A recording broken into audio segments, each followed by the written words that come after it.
Well, going up the creek, and the tide's still got quite a while to come in, so it's gonna be touch and go even getting through here. Kind of shot it just a little early, but better early than late, so we'll see. Will I run aground or won't I? You can hear the propellers kind of high there on the back of the skiff. I gotta pay attention to where I'm going, but I've been up here a few times now, so I can try to multitask just for kicks.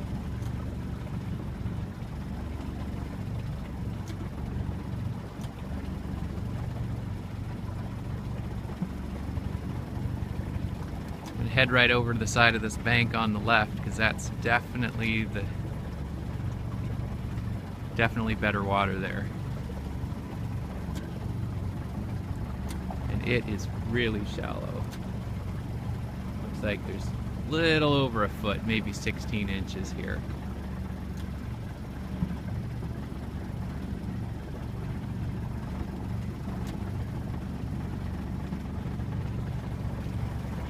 Beautiful flats here.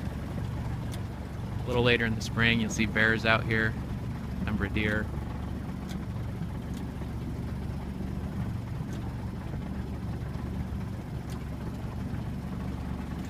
And you can see, maybe you can see, channel heads over to starboard a little bit, and it is really, really shallow. Like, it's so shallow, I'm gonna stand by to put her in neutral here. So by the look of it, the tide still got well over a foot to come in. Whoops. Just barely touched. So, how far are we gonna go? Oh, my engine's out of the water, so still barely doing it, but I have no steering. Oh, you can hear there's the bottom. That's what it looks like. And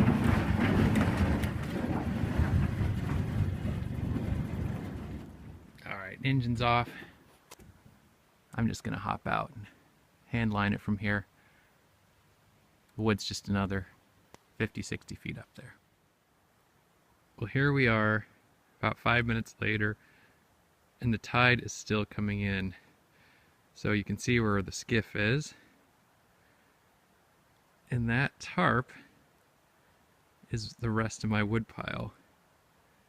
So you can see how much water there is to float out of here. Not very much, and it's crazy, but that skiff is grounded, and it's probably got another 10 minutes before I'll be able to pull up. So I'm just going to go for a little wander in the woods and then come back and take a look. Well, here I am on my wander. I just thought I'd show a nice big alder. Pretty similar to the one, well, actually two that I cut down. This is a bit smaller, but still a beaut. Of course, I cut dead trees, and this tree is also dead, but because of its proximity to a creek over here, I can't harvest it. I have a permit, but the Forest Service says any kind of harvesting should be at least 100 feet from the creek, because this is a salmon creek, and these salmon need things like trees and whatnot to fall into the creeks and around the creeks. So Tongass National Forest, 17 million acres, and every American, all 300 million of us, owns a piece of this. So it's amazing, and it really is a national treasure, and I just feel so incredibly fortunate to live here and to be surrounded by this kind of beauty. I could just talk about it all day long. Anyway, that's what it looks like. You can still see our sled track a little bit, just right here in front of me. I'll just go for a little stroll.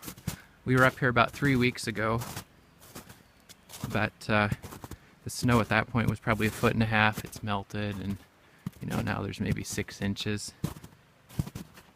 I don't know if this is exciting or interesting, but I figure, what the hey, might as well share it. I know not everyone lives with a backyard like this. It's a pretty special place. Birds chirping, the creek's starting to melt a little, and spring is here. Just such a special time of year.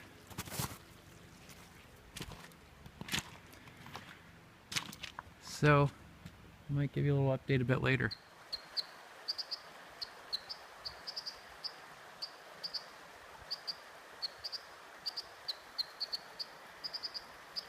I don't know, you probably can't see that little guy, but you can surely hear him. It's American Dipper. And I've walked over to the main creek. This is where the salmon go up. And that is one happy dipper. Probably happy there's more water in here and all sorts of good stuff to eat.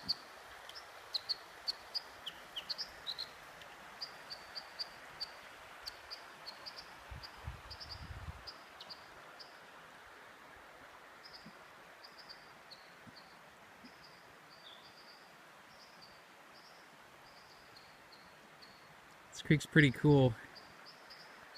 Come September, you would be a fool to walk up here because there are so many bears. It's just crazy. So we'd normally wait until November or so. Things to die down as far as the salmon spawning goes.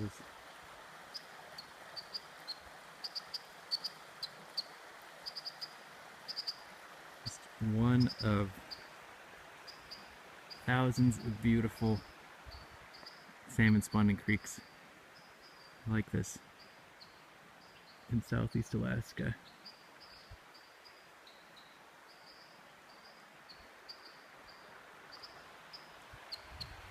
And that dipper is still just hanging out right there.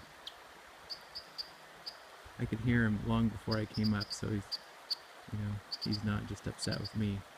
He's just singing spring, and that's just a beautiful thing.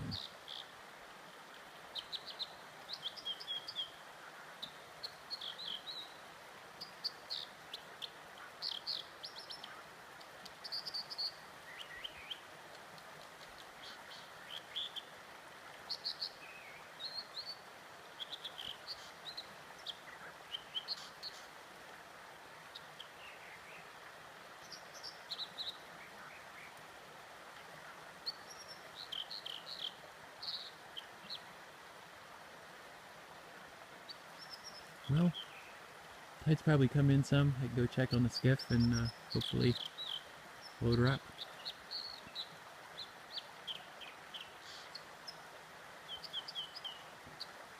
Hard to stop watching this cute little dude. Got work to do. Okay, well, skiff appears to be floating, and wood's just over there, so I'm gonna hop in and load them up. Well, you can see that the skiff's loaded, and that will be my final trip. Really not that big of a trip. And that's where everything was. And kind of out of breath, but I was just thinking the irony of all this is that none of this wood has ever touched the ground because it's always been in snow. And I guess it probably never will, except for the offcuts at the shop. They'll get, well, maybe they won't. They'll get put into the woodshed. Anyway, time to load up. Maybe I'm not thinking so clearly, but I hope you get my point. So, we'll see you. We're heading out. You see the water there pretty well. Hopefully you can see through. Better head over to starboard a bit, or I am going to be mowing grass with a $200 propeller, which isn't very smart. So here we go. It's just beautiful. You can see a few float houses over in here. Just some friends live over there. Big old dump. I haven't been there since the hand logging days, but it could have been this valley was partially clear cut, I guess in the 70s, early 70s.